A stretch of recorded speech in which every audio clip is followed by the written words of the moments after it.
¿Qué tal, hermanos? Espero que se encuentren bien. Es un placer poder, por medio de la tecnología que nos permite estar unidos en un mismo espíritu, no tal vez físicamente, pero sí espiritualmente, poder verles y poder compartir una palabra junto con ustedes. Un fuerte abrazo, un cariño, están en mi corazón siempre. Y bueno, agradecido al Padre, a nuestro Padre, y también a los pastores que me permiten poder unirme a ustedes por medio de este medio, valga la redundancia. Quisiera compartir un texto que está en Lucas capítulo 12, versículo 54 al 56. Hace ya bastante tiempo que este texto viene dando vueltas en mi corazón y el Señor viene hablando sobre este texto, y me parece que es un momento apropiado para poder reflexionar sobre esta palabra. Y el Señor Jesús dice: también le decía a la multitud: cuando veis la nube que sale del poniente, luego decís: agua viene, y así sucede. Y cuando sopla viento del sur, decís: hará calor, y lo hace. Versículo 56 dice: hipócritas, ustedes saben distinguir el aspecto del cielo y de la tierra, ¿y cómo no pueden distinguir este tiempo? Y el Señor es bastante enfático y terminante con esta palabra que le comparte a los discípulos y a aquellos que estaban allí. Les dice: ustedes pueden discernir el tiempo mirando el cielo, mirando las nubes y mirando de dónde viene el viento. Ustedes pueden decir que va a llover, como nos pasa a cada uno de nosotros cuando nos duele algún hueso que está fracturado y decimos: hay humedad, me duele el hueso, está por llover. Y el Señor le dice: ustedes pueden distinguir este tiempo, pero no pueden distinguir el tiempo espiritual que les toca vivir. Y particularmente creo que es una responsabilidad de cada discípulo de Cristo, de cada hombre, de cada mujer que ha decidido seguir a Jesús, discernir el tiempo espiritual que estamos viviendo. Hay algo que a mí particularmente me preocupa y carga mi corazón, es ver a muchos cristianos en este tiempo no pudiendo discernir el tiempo espiritual que estamos viviendo. No hay ninguna duda que estamos viviendo tiempos apocalípticos, no hay ninguna duda que estamos en tiempos finales, que el escenario se está preparando para que emerja el anticristo y que también estamos a las puertas de la segunda venida de nuestro Señor Jesús, y es responsabilidad de todo hombre, de toda mujer que ha decidido seguir a Cristo, discernir los tiempos espirituales que estamos viviendo. Les decía, me preocupa un poco que muchísimos cristianos no puedan discernir este tiempo y parece que vivieran en Disneylandia, como si nada sucediera, sin la capacidad y sin el discernimiento espiritual para poder distinguir el tiempo que estamos viviendo. Creo que necesitamos entender espiritualmente el tiempo que nosotros estamos viviendo. Y frente a esta palabra, quisiera hacer algunas reflexiones, o que podamos hacer algunas reflexiones juntos que nos pueden ayudar para poder estar enfocados en este tiempo que nosotros estamos viviendo. En Lucas 12:23 Jesús establece un orden de prioridades y Él dice: ¿por qué se preocupan por lo que van a comer o por lo que van a vestir? ¿No es más importante la vida que la comida y que el vestido? Así que el Señor, en ese párrafo de la Escritura, en Lucas capítulo 12, en el versículo 23, establece un orden de prioridades, que es más importante la vida. Primera reflexión: es más importante la vida que la comida y que el vestido. Es más importante la vida y el cuerpo que lo que nosotros podemos obtener en este mundo. Tenemos que reconocer que hemos valorado más otras cosas que la vida y el cuerpo que el Señor nos ha dado. Digo, tenemos que reconocer, me incluyo también en esto, porque en otra etapa de nuestras vidas hemos valorado más nuestros empleos, el alcanzar una mayor cantidad de dinero, bienes materiales, ropa y tantas otras cosas que le hemos dado más valor que a la misma vida que el Señor Jesús nos ha dado.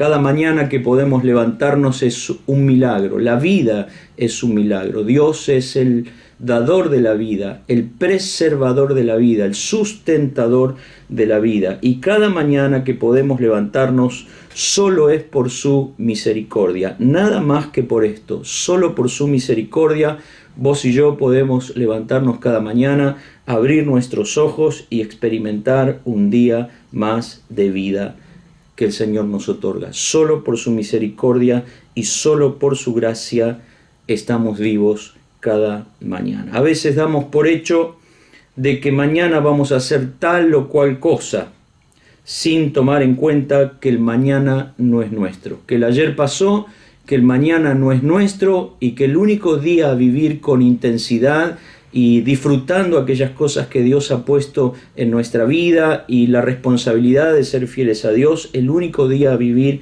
es el día de hoy. Estar vivos es un milagro y el único día que existe para vivir es el hoy. Repito, el ayer pasó, el mañana no existe, el único día que podemos vivir con intensidad es el día de hoy.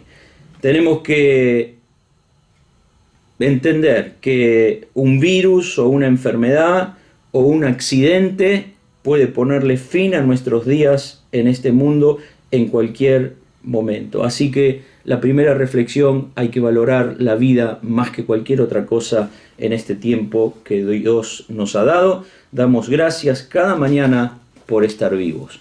Ahora, si estoy vivo, debiera reflexionar ¿para quién vivo y para qué vivo? Tendría que hacerme dos preguntas. Ahora que estoy vivo y que el Señor me ha otorgado la vida, yo debería reflexionar para quién vivo y para qué vivo. ¿Para qué estoy en esta vida? Debería tener claro el propósito de Dios, porque cada hombre, cada mujer que ha decidido seguir a Cristo tiene que tener presente el propósito de Dios para su vida.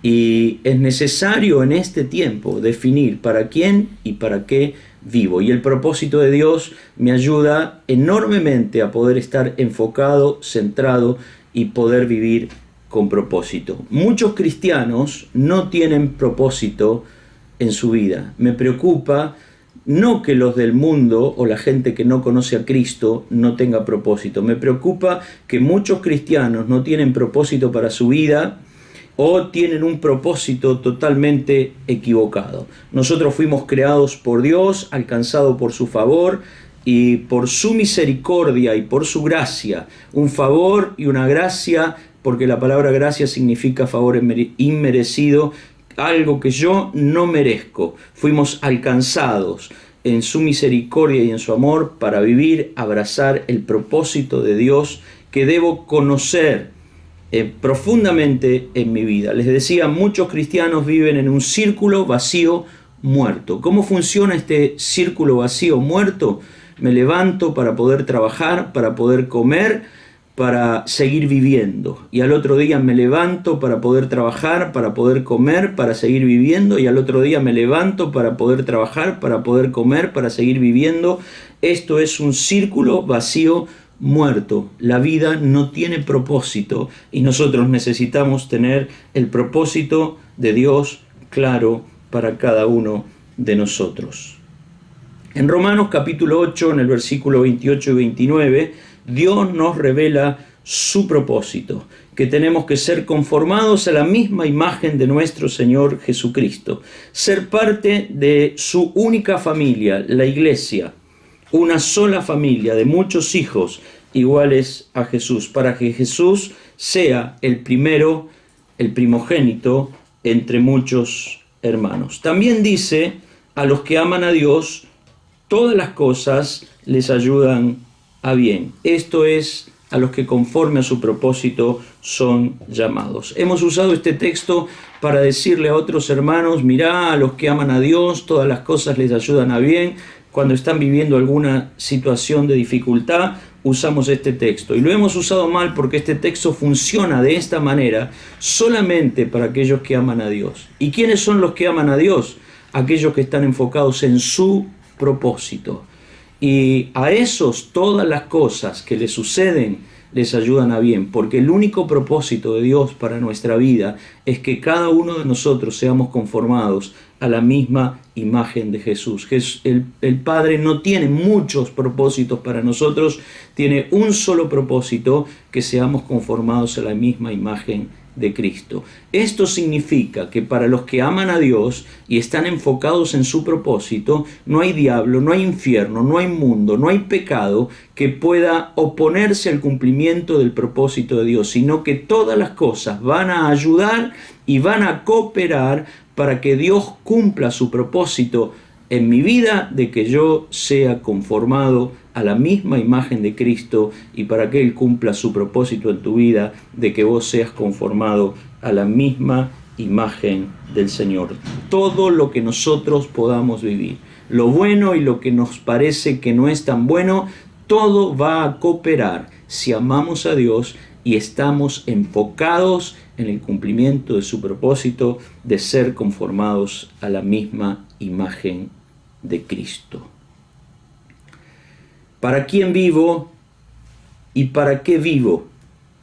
En Colosenses capítulo 1, versículos 16 y 17, dice que todo fue creado por Él y para Él. Esto significa que mi vida y tu vida es de Él, que mi familia y tu familia es de Él, que mis recursos son de Él, que los bienes que Él puso en nuestras manos son de Él, que nosotros somos simplemente administradores y que se requiere de los administradores que sean hallados fieles, que la iglesia es de Él. Por lo tanto, si la iglesia es de Él, nosotros tenemos que ser parte de una iglesia que contente el corazón de Dios. La iglesia no me tiene que contentar a mí, sino tiene que contentar el corazón de Dios y ser conformada a lo que Dios espera de cada uno de nosotros como iglesia, porque la iglesia es de Él. Todo es de Él. Los dones, carismas y ministerios, esa palabra ministerio que tantas veces hacemos sonar tan fuerte en nuestra vida, que no es otra cosa que servir a los demás, todo proviene de Él. Nuestro llamado, carisma y ministerio, todo proviene de Él y es para Él. Por lo tanto, todo tiene que estar rendido al Señor. Nada es nuestro. Nosotros somos solo administradores. Y el resultado de esto debe ser vivir para su gloria. Vivir para su gloria. El apóstol Pablo dijo en Romanos 14, en el capítulo 14, en el versículo 8 al versículo 10, y si vivimos, para Él vivimos, y si morimos, para Él morimos, sea que vivamos o sea que muramos, somos del Señor. ¿Para qué vivimos y para quién vivimos? Solamente tiene sentido vivir con propósito, y el propósito de Dios tiene que estar presente y tenemos que abrazarlo cada uno de nosotros. La segunda reflexión que quiero hacer es valorar y administrar bien el tiempo en este tiempo que nos toca vivir. Segunda reflexión es valorar y administrar bien el tiempo que tenemos en esta etapa de nuestra vida. Pensaba que antes de esta pandemia muchos de nosotros no teníamos tiempo para nada, no teníamos tiempo para orar. El que no ora comenzó un proceso de muerte espiritual, pero yo escuchaba a muchos hermanos diciendo: no tengo tiempo para orar. Bueno, ahora tenemos todo el tiempo del mundo para orar. No teníamos tiempo para orar, no teníamos tiempo en muchísimas ocasiones para reunirnos, o cualquier situación que nos pasaba o inconveniente era una buena justificación para no reunirnos. Hoy extrañamos el reunirnos. Creo que nos vino muy bien que el Señor nos haya metido en casa y podamos extrañar y valorar el hecho de estar juntos, aunque este medio nos dé la posibilidad de vernos y de estar unidos espiritualmente. Personalmente creo que no hay nada como estar cara a cara, como el abrazarnos, como el estar juntos, adorar y honrar al Señor juntos, como lo hacíamos y hoy no lo podemos hacer. Antes de esta pandemia, cualquier excusa era buena para no reunirnos, porque era temprano, porque se me hacía tarde para hacer los videos, porque tenía un cumpleaños, porque tenía una fiesta. Bueno, no teníamos tiempo para orar, no teníamos tiempo para juntarnos con los hermanos, teníamos tiempo para todo, menos para orar, para reflexionar, para reunirnos con los hermanos, para invertir en nuestra familia, porque la iglesia, bien entendida, comienza en casa, poder invertir tiempo en nuestras familias. Creo que no es casualidad que el Señor nos meta en casa. La iglesia comenzó por las casas, se desarrolló por las casas y extendió el reino por las casas. Se extendió a través de las casas. Y en el último tiempo, porque no tengo duda de que estamos en los últimos tiempos, el Señor nos vuelve a meter en nuestras casas, para que la iglesia vuelva a recobrar ese mismo valor y podamos invertir el tiempo que Dios nos da también para ser sacerdotes, para amar, para servir, para bendecir en nuestros hogares, invertir tiempo en nuestra familia y ser iglesia en casa, ser afectuosos con los hermanos, ser afectuoso con la familia, con el cónyuge y poder establecer el reino de Dios en nuestros hogares. Digo que es importante hacer una buena valoración del tiempo, porque es imposible que Jesús sea el Señor de mi vida si no es el Señor de mi tiempo. Porque la vida es la sucesión de tiempo que nosotros transcurrimos sobre la tierra. Es la sucesión de días, de semanas, de meses y de años que nosotros transcurrimos sobre la tierra. Si Jesús no es Señor de mi tiempo, difícilmente pueda ser el Señor de mi vida. Es imposible que el Señor sea el Señor de mi vida si no es el Señor de mi tiempo. Lo que hacemos y lo que hagamos con nuestro tiempo tiene que ser todo para la gloria del Señor. Parece extremista, no significa que no haga nada fuera de lo que sea la obra. Digo, todo lo que haga en mi casa, en mi trabajo, en cualquier lugar donde me encuentre, tengo que hacerlo para la gloria de Dios. Por eso debo administrar y valorar bien el tiempo que Dios nos ha dado. La tercera reflexión, digo, qué importante es en este tiempo valorar el sacrificio que Jesús hizo a favor de cada uno de nosotros. Lo que nosotros recibimos, el perdón de nuestros pecados, la redención, como dice la palabra, la justificación, la reconciliación, todo lo que hemos recibido, lo hemos recibido mediante la fe y por gracia. Y la palabra gracia significa favor inmerecido. Esto lo encontramos en Efesios capítulo 2, dice que es una salvación que es gratuita para cada uno de nosotros, pero que Cristo Jesús pagó un precio altísimo por cada uno de nosotros. Nosotros estamos acostumbrados a decir que esta salvación es gratis, que es gracia y es mediante la fe, y es verdad. Pero alguien pagó un precio altísimo. Esto es como si alguien de nosotros va a la panadería a comprar el pan y cuando estamos haciendo la cola para poder pagar en la caja, delante nuestro está nuestra tía. Y nuestra tía dice, mira, deja que pago yo, llévate el pan a casa y deja que yo pago. Y nos vamos con el pan. La pregunta es, ¿el pan es gratis?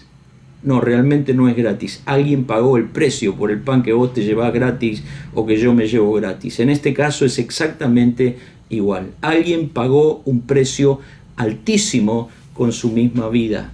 El cargar sobre sí mismo el pecado de cada uno de nosotros. Nuestras maldiciones fueron sobre la vida de Jesús. Sufrió el desamparo del Padre como consecuencia de cargar sobre sí mismo todos nuestros pecados. Y el castigo del Señor, del Padre, fue sobre nuestro Señor Jesucristo. Así lo dice Isaías 53, y el castigo de nuestra paz fue sobre él. No es que el Señor pasó por alto, el Padre pasó por alto nuestros pecados fueron castigados en la vida de nuestro Señor Jesucristo. Así que poder reflexionar y valorar en el sacrificio de Jesús, en la gracia que se nos ha otorgado, quiero decir que el Señor nos trató por medio de su gracia, nos trata en base a su gracia y nos seguirá tratando en base a su gracia. Significa que nada merecía, nada merezco, ni nada voy a merecer, que todo es favor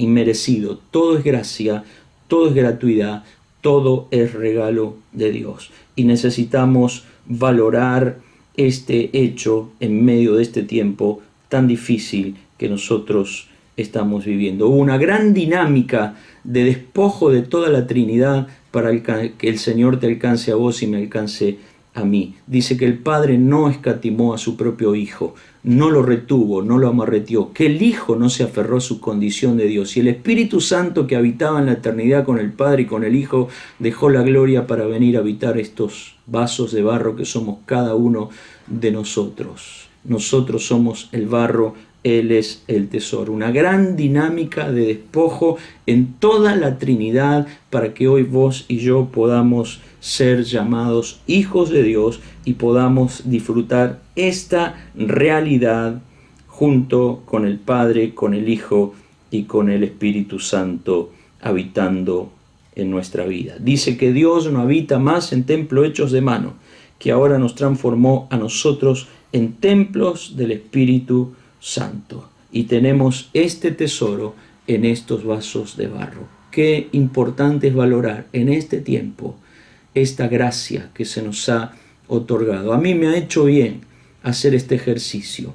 La palabra del Señor, o el Señor Jesús, dijo que al que mucho se le perdona, mucho ama. Tener una conciencia de cuánto el Señor me ha perdonado me va a permitir amar al Señor extremadamente y a vivir un evangelio apasionado. Y no tener conciencia de cuánto Dios me ha perdonado corro el peligro de vivir un evangelio muy chato y una vida cristiana light, como muchos productos que hoy se comercializan en medio nuestro. La cuarta y última reflexión para terminar es saber que nadie queda como semilla en este mundo. ¿Qué significa esto? Que más tarde o más temprano todos tendremos que partir a su presencia. Algunos ya lo han hecho, más tarde o más temprano todos nos vamos a ir de este mundo. Y necesitamos comprenderlo esto. Quiero citar un texto que citamos anteriormente y que dice: si vivimos para el Señor vivimos, y si morimos para el Señor morimos, sea que vivamos o sea que muramos, somos del Señor. El apóstol Pablo sabía lo que era mejor. En Filipenses dice que para él el vivir era Cristo y el morir es ganancia. Una pregunta que yo debería hacerme y que cada uno de nosotros deberíamos hacernos es si para nosotros el morir es ganancia. O estamos aferrados a las cosas de este mundo, nos hemos vuelto tan terrenales que ya no tenemos la mirada puesta en aquella ciudad celestial cuyo arquitecto y constructor es Dios. En Filipenses 1, 21 al 30, el apóstol Pablo decía esto: para mí el vivir es Cristo y el morir es ganancia. Creo que cada uno de nosotros tiene que resolver esto en su interior. Si es ganancia partir de este mundo, ¿es ganancia irme de este mundo o todavía estoy aferrado a las cosas de este mundo? Un discípulo es vulnerable al COVID-19 y a cualquier otro virus que anda dando vuelta por ahí. Un discípulo de Cristo es vulnerable a las enfermedades, nos vamos a enfermar, pero un discípulo no debe ser vulnerable al miedo a la muerte, porque este tema tendría que estar resuelto en nuestra vida. Tener resuelto este tema. Repito esto porque creo que es importante. Un discípulo puede ser vulnerable al COVID-19. Podemos contaminarnos, infectarnos. Un discípulo es vulnerable a las enfermedades, a los accidentes y a situaciones difíciles en la vida. Pero un discípulo no debe ser vulnerable al temor, al miedo a la muerte, porque la muerte se transforma en una amiga para aquel que ha entregado su vida a Cristo, porque nos va a unir eternamente a aquel que dio su vida por cada uno de nosotros y nos amó, nos ama y nos seguirá amando profundamente. Por lo tanto, tenemos que desechar el miedo a la muerte para poder vivir a la altura de lo que Dios espera de nosotros. Cristo venció a el que tenía el imperio de la muerte y les quitó las llaves de la muerte. Todo está en sus manos. Digo esto porque si nos toca irnos de este mundo y tenemos resuelto este tema de la eternidad y la certeza de que somos del Señor, me voy con Él. Me voy con Él. Y si me voy con Él, ¿cuál es el problema? Más tarde o más temprano nos vamos a ir de este mundo. Digo esto para desalojar el temor, el miedo a la muerte en nuestra vida.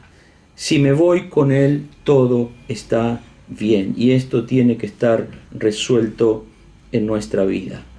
Lo último que digo es que nosotros como discípulos de Cristo, y esto lo digo como una apreciación personal, necesitamos cumplir con todos los protocolos que tenemos que cumplir, el distanciamiento social, lavarnos las manos, necesitamos llevar el alcohol en gel, usar tapaboca, pero somos la sal de este mundo y la luz de este mundo, y necesitamos cumplir todos los requisitos que tenemos que cumplir, pero no podemos dejar de imponer las manos sobre los que están enfermos, predicar el Evangelio a aquellos que no lo tienen, abrazar al que está doliente y sufriente. Mi hermano, nosotros, esto lo digo a modo personal, vamos a tener que seguir haciendo la obra, cuidándonos con el distanciamiento, pero a la hora de poner las manos sobre los enfermos, a la hora de testificar, vamos a tener que seguir haciendo lo que el Señor nos mandó hacer. Digo esto porque al reflexionar en esta palabra o en este punto, me acordaba todo lo que significaba un leproso en la época de Jesús. Y Jesús se encuentra con uno y el Señor le pregunta a este leproso qué quería. El leproso le dijo: si quieres puedes limpiarme. Y el Señor le dijo: sí quiero. Y lo primero que hizo antes de limpiarlo fue tocarlo. Digo esto por este temor que tenemos muchas veces de tocar a alguien con temor a contaminarnos o a infectarnos en medio de esta pandemia. Vamos a tener que confiar en la gracia del Señor, en la sobrenaturalidad, porque la vida de la iglesia es sobrenatural, en el accionar y en el poder del Espíritu Santo para cubrirnos. Pero si me toca infectarme y me tengo que ir de este mundo, lo haré con gozo, porque me voy con Él cumpliendo la misión que el Señor nos ha otorgado. Lo último que digo: algunos, los más entendidos, dicen que el índice de mortalidad que tiene este virus es del 2,5%. Otros, los más extremistas, dicen que el índice de mortalidad tiene el 2,8%. Miren, no hay nada más mortal que el pecado. El pecado es 100% mortal. Y nuestro modelo, el Señor Jesús, vino a este mundo como hombre, a un mundo infectado por el pecado que es 100% mortal, y habitó entre nosotros y nos reveló al Padre y nos manifestó cuál era el modelo a seguir, nos reveló cuál era el modelo a seguir. Puso las manos sobre los enfermos, bendijo, predicó el Evangelio del Reino, resucitó muertos en medio de un mundo caído, infectado por el pecado. Si mi modelo y tu modelo hizo esto, yo no estoy llamándoles a hacer una locura, pero si Dios requiere que nosotros impongamos las manos sobre alguien y confiemos en el poder del Espíritu Santo, no dudemos, porque también es un tiempo para tener el oído afinado, estar sensible a la voz del Espíritu Santo y poder saber cómo movernos bajo la guía del Espíritu Santo en este tiempo que estamos viviendo. Te mando un fuerte abrazo, el Señor te siga bendiciendo y nos permita pronto volver a encontrarnos.